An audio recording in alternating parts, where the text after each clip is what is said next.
నిన్న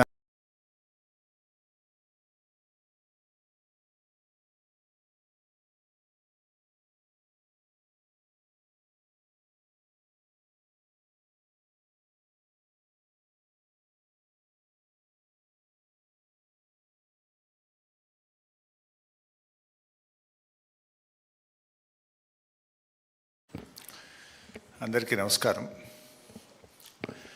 నిన్న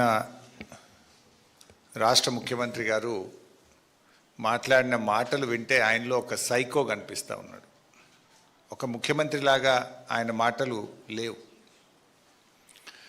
పొలాల్లో నీళ్లు బారించండి ముఖ్యమంత్రి గారు అంటే ఆయన నోటి వెంట అబద్ధాలు బూతులు బారిస్తూ ఉన్నాడు.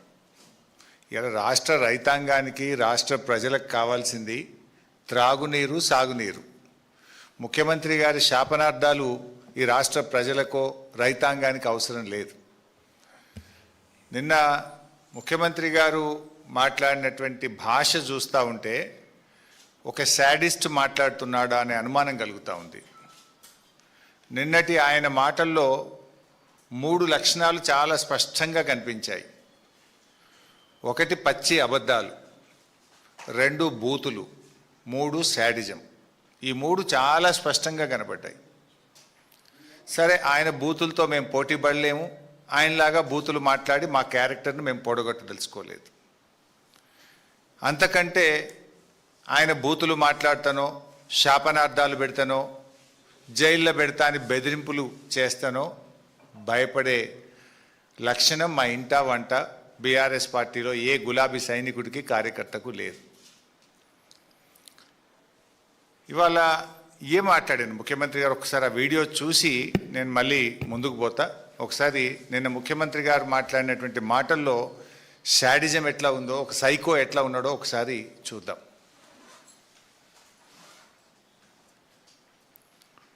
దాంట్లో దిగమను, దూకమను, రాయి కట్టుకొని దూకమను, శని పోతుంది. ఎందుకంటే ఇట్లాంటి పాపాలు చేసి ఇంకా ఎక్కువైనాయి. వీళ్ళిద్దరికి బెల్ట్ ట్రీట్మెంట్ ఇస్తే కానీ దారిలో పడరు. వాళ్ళిద్దరికి బెల్ట్ ట్రీట్మెంట్ అవసరం ఉన్నది. ఏమున్నది, వీళ్ళని కోసి రక్తం జల్లితే పంటల మీద అదే పండుతుంది. ఎందుకంటే వీళ్ళ బలుపు కొవ్వు చూసింది కదా. రైతుల పంట పొలాల్లో నీళ్లు బారించండి ముఖ్యమంత్రి గారు అంటే మా రక్తాన్ని బారిస్తా అని రేవంత్ రెడ్డి గారు మాట్లాడుతూ ఉన్నారు. ఇది ఒక ముఖ్యమంత్రి మాట్లాడాల్సిన భాషన? నీళ్లు కావాలని మేము అడిగితే రక్తం కావాలని రేవంత్ రెడ్డి అంటుండు. సరే, నీకు రక్తం కావాలంటే ఇస్తాం, దానికి కూడా మేము వెనకాడటోళ్ళం ఏం కాదు. కానీ మాకు నువ్వు నీళ్ళు ఇవ్వడానికి, ఒకవేళ మా రక్తమే నీకు నీళ్ళు ఇవ్వడానికి అడ్డమైతే ఆ రక్తం ఇవ్వడానికి కూడా మేము సిద్ధంగా ఉన్నాం. ఇప్పుడు రాజకీయాల్లో విమర్శలు సహజం. ఒక ముఖ్యమంత్రి స్థానంలో ఉండి ప్రతిపక్షాల యొక్క రక్తాన్ని పంటలపై చల్లాలి, బెల్ట్తో కొట్టాలి అని మాట్లాడడం అనేటువంటిది అత్యంత జుగుత్సాకరం. ఆయన రక్త పిపాసి మనస్తత్వానికి ఇది నిదర్శనం. నేను ఎక్కడ మాట్లాడిండు? ఆయన బోధి పెవిలియన్లో మాట్లాడిండు. పేరేమో బోధి పెవిలియన్. మాటలన్నీ హింసను ప్రేరేపించి హింసను తలపించేటువంటి మాటలు నిన్న ముఖ్యమంత్రి గారు మాట్లాడినారు. ఆ మధ్య చెప్పినాడు ఆయన హిట్లర్ తనకు ఆదర్శం అంటే. రేవంత్ రెడ్డి అందుకే హిట్లర్ తరహాలో ఒక హంతక భాష మాట్లాడుతూ ఉన్నాడు. కానీ ఒకటి మాత్రం నిజం, ఫైనల్గా పాపం పండినాడు హిట్లర్కు ఏ గతి పట్టిందో రేవంత్ రెడ్డి నీకు కూడా అదే గతి పడుతుంది. ఇదంతా ఆయన ప్రయత్నం ఏంది? భాష దేనికి మాట్లాడుతున్నాడు? ఎవడు మాట్లాడతాడు? ఫ్రస్ట్రేషన్లో ఉన్నటువంటి వాడు, విషయం లేనటువంటి వాడు, సమాధానం చెప్పలేనటువంటి వాడు. సమాధానం ఉంటే, విషయం ఉంటే, పరిజ్ఞానం ఉంటే, సత్తా ఉంటే విషయం మీద మాట్లాడతాడు. ఫ్రస్ట్రేషన్ కనబడుతూ ఉంది నీ లోపల. నువ్వు జారుడు బండ మీద జారిపోతా ఉన్నావు, నీకు ఓటమి తప్పదు అనేటువంటి ఒక ఫ్రస్ట్రేషన్లో ఊగిపోతా ఉన్నావు, బూతు భాష మాట్లాడుతూ ఉన్నావు. నిజంగా నీకు విషయం ఉంటే విషయంతో ఒప్పిస్తావు, మెప్పిస్తావు. విషయం లేదు కనుకనే బూతులను అందుకుంటున్నావు అనేది ఇవాళ రాష్ట్ర ప్రజలందరూ కూడా అర్థం చేసుకుంటా ఉన్నారు. ముఖ్యంగా ఇప్పుడు మీరు ఆ భాష చూసినారు, ఇంకా చాలా ఉన్నాయి. అసలు పిల్లలు చూస్తే, టీవీలు చూస్తే పిల్లలు ఖరాబ్ అయిపోతారు. ఈ భాష చూసిన తర్వాత, ఆయన నిన్న మాట్లాడినటువంటి మాటలు విన్న తర్వాత, షాబాద్లో 3 పసిపిల్లల్ని 3 పెద్దవాళ్లను 6గురిని గొంతు కోసి కిరాతకంగా హత్య చేసినటువంటి ఆ రాజ్ కుమార్కు ఈ రేవంత్ రెడ్డికి మధ్య నాకు పెద్ద తేడా కనబడతలేదు. ఒక సైకో మనస్తత్వం, వాడొక సైకో రాజ్ కుమార్. నిజంగా ఎంత సైకో అయితే నాకు దక్కని వాళ్ళు ఎవరికి దక్కద్దు అని చెప్పి ఆ 6గురిని ఎంత దారుణాతి దారుణంగా కోడిని మెడకాయ కోసినట్టు కోసి చంపినాడు. పాపం ఒక ఉన్మాదిగా వ్యవహరించినాడు. ఎంత బాధ కలుగుద్దంటే, పాపం ఇప్పుడు ఒక్క అమ్మాయి మిగిలింది అక్కడ. చెవులు వినబడవు, మాటలు రావు, కాళ్ళు లేవు. ఇప్పుడు ఆ అమ్మాయి పరిస్థితి ఏంటి? ఇంట్లో 6గురిని చంపేసిండు వాడు, ఒక్కటి మాత్రమే మిగిలింది. ఆ బిడ్డ, ఆ చిన్న పసిపాప, ఆమె కూడా పెళ్లిగాని అమ్మాయి. ఇప్పుడు ఆ పిల్ల పరిస్థితి ఏంటి? ఇంత జరిగితే పక్క రాష్ట్ర ముఖ్యమంత్రి స్పందించిండు ఆ సంఘటన మీద, కానీ ఈ రాష్ట్ర ముఖ్యమంత్రికి కనీసం ఆ సంఘటన మీద స్పందించలేదు ఇప్పటిదాకా. ఒక సీనియర్ అధికారి, ఈ రాష్ట్రానికి చెందిన ఒక ఉన్నతాధికారి, పోలీస్ అధికారి, నిన్న గోల్ఫ్ కోర్స్లో హైదరాబాద్ గోల్ఫ్ క్లబ్లో గోల్ఫ్ ఆడుతున్నాడు నిన్న మధ్యాహ్నం పూట. ఈ రాష్ట్రంలో లా అండ్ ఆర్డర్ పరిస్థితి ఏముంది? అసలు ముఖ్యమంత్రి పాలన ఎట్లుందంటే, నువ్వెట్లున్నావో నీ పరిపాలన కూడా గట్లే ఉంది. ఇప్పుడు ఆనాడు కేసీఆర్ గారు ప్రాణాలకు తెగించి చావు నోట్లోకి వెళ్ళి 11 రోజులు ఆమరణ నిరాహార దీక్ష చేసి తాను ప్రాణత్యాగానికి సిద్ధపడి కేసీఆర్ రాష్ట్రాన్ని సాధించారు. కానీ ఎన్నడూ రక్తం పారించే ప్రయత్నం కానీ ఎవరి రక్తం అడగలే కేసీఆర్ గారు. తన రక్తాన్ని ఇచ్చి, తన ప్రాణాన్ని ఇచ్చి రాష్ట్రాన్ని సాధించే ప్రయత్నం చేసింది కేసీఆర్. కానీ నువ్వు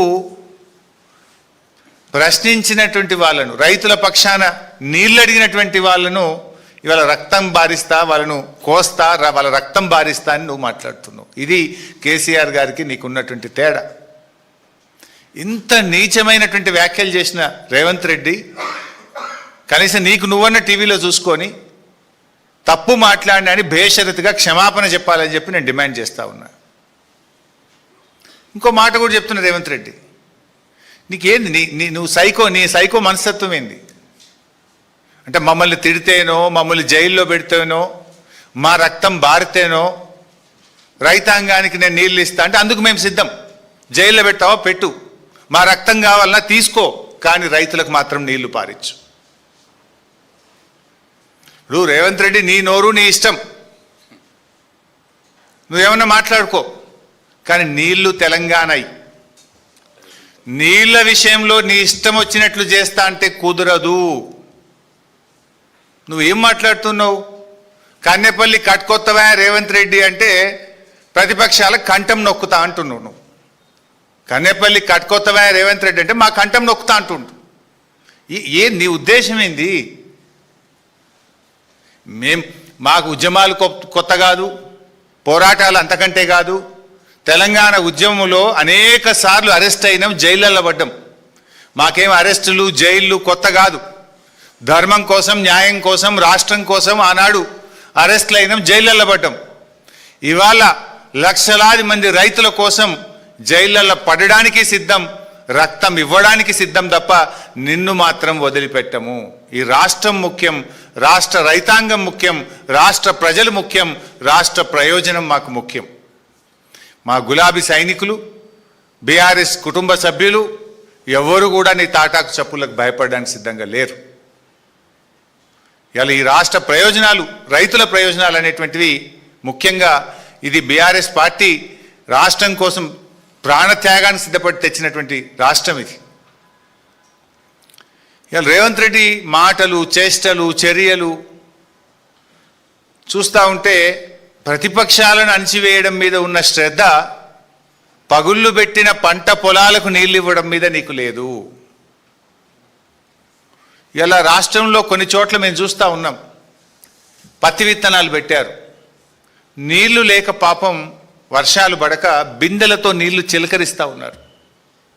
నీళ్లు మోసి బిందెలతో మొక్క మొక్కకు చిలకరిస్తూ దాన్ని కాపాడుకోవడానికి రైతులు తల్లడిల్లుతున్నా నీకు చీమ గుట్టినట్టు లేకపోయా.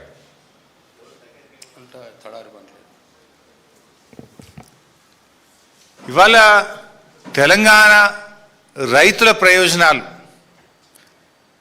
కాపాడడానికి, వాస్తవాలు చెప్పడానికి నేను ఈరోజు మళ్ళీ మాట్లాడుతూ ఉన్నాను. నిన్న ముఖ్యమంత్రి గారు పచ్చి అబద్ధాలు మాట్లాడిండు. లాస్ట్ టైం కూడా నేను ఆయన అబద్ధాలు ఎట్లా మాట్లాడిండో ఒక్కటొక్కటిగా స్క్రీన్ మీద పెట్టి చూపించాను. నిన్న మళ్ళీ అవే పచ్చి అబద్ధాలు మాట్లాడిండు. నంబర్ 1, మేడిగడ్డ మీద తప్పుడు ప్రచారం. మొన్న ఏమన్నాడు మీరే చూసిండ్రు. అరే నల్లల నీళ్లుంటే కదా, నల్ల తిప్పితే కదా బిందెల నీళ్లు పట్టుకుంటాం, చెంబుల నీళ్లు పట్టుకుంటాం. రాష్ట్రంలో ఎలినినో వచ్చింది, కరువు వచ్చింది, వాననే పడతలేవు, నీళ్ళే లేవు, యాడికెళ్ళెత్తాలన్నాయా అని మాట్లాడింది మొన్న. మేము ప్రెస్ మీట్ పెట్టి లైవ్లో చూపించిన, ఇక చూడు భయ్ నిన్న 1,20,000 పోయినాయి, ఇప్పుడు ఈ నిమిషానికి 88,000 పోతున్నాయని నేను మొన్న మీకు మీడియా సమావేశంలో లైవ్ టెలికాస్ట్లో పెట్టి చూపించిన. కేటీఆర్ గారు అక్కడికి వెళ్ళి స్పష్టంగా అక్కడ నిలబడి గలగలబారుతున్న గోదావరి జలాలను కేటీఆర్ గారు మీడియా సమక్షంలో కన్నేపల్లి పంప్ హౌస్ దగ్గర ఆ రోజు చూపించడం జరిగింది. దాంతో నాలుక గరుచుకొని నిన్న మళ్ళీ కొత్త రాగం అందుకున్నాడు. నిన్నేమంటాడు, లేలే నీళ్ళు ఉన్నాయి కానీ ఎన్డీఏసీ చెప్పేదాకా ఎత్తము అని కొత్త కథ పెడతాడు. ఇంకో మాట ఏమంటాడు ముఖ్యమంత్రి గారు అంటే, నిన్న మీరు చూసింటారు,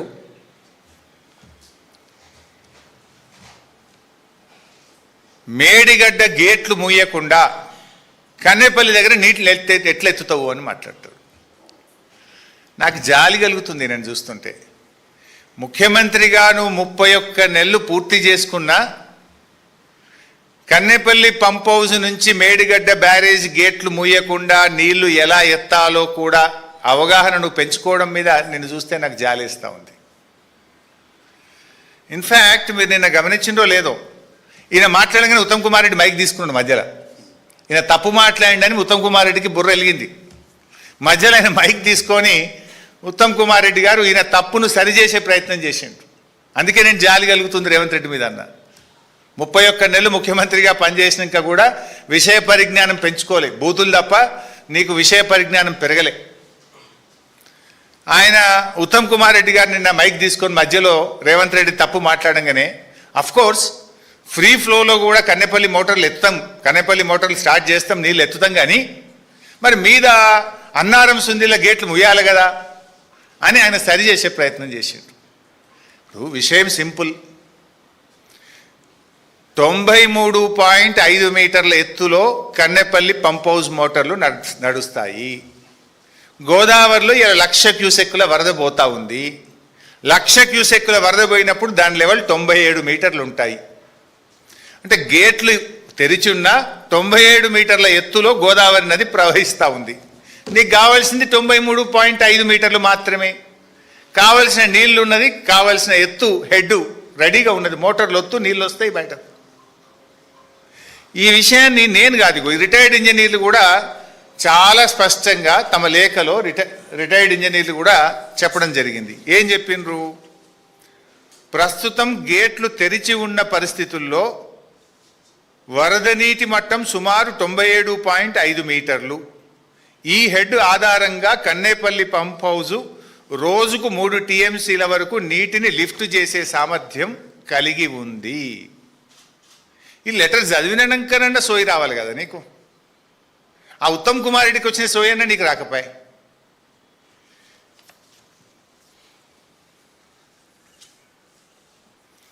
నంబర్ 2, ఒక ప్రముఖ దినపత్రికలో మొన్న ఒక వార్త వచ్చింది. Pump water from Kaleshwaram lift irrigation. ఇందులో చాలా స్పష్టంగా a senior official well versed in the issues relating to Medigadda, Annaram and Sundilla barrages said instead of waiting for full repairs, the government could adopt a simple temporary solution. All it requires is construction of a copper dam in upstream. They can store and regulate flows and water can easily be pumped from Medigadda to Annaram to Sundilla to Ellampalli. As envisaged in KLIS system, the official said, since Kaleshwaram barrages are a politically loaded issue, it is doubtful if the government would even consider such an idea. In a year like this, any water that can be used is pure gold, pure gold. The best part of the solution is the copper dam. ఇట్లా చాలా విషయాలు చెప్పినాడు. అంటే ఈ కరువు పరిస్థితుల్లో El Niño సంవత్సరంలో చుక్క చుక్క నీళ్లు కూడా బంగారం కంటే విలువైనటువంటిది.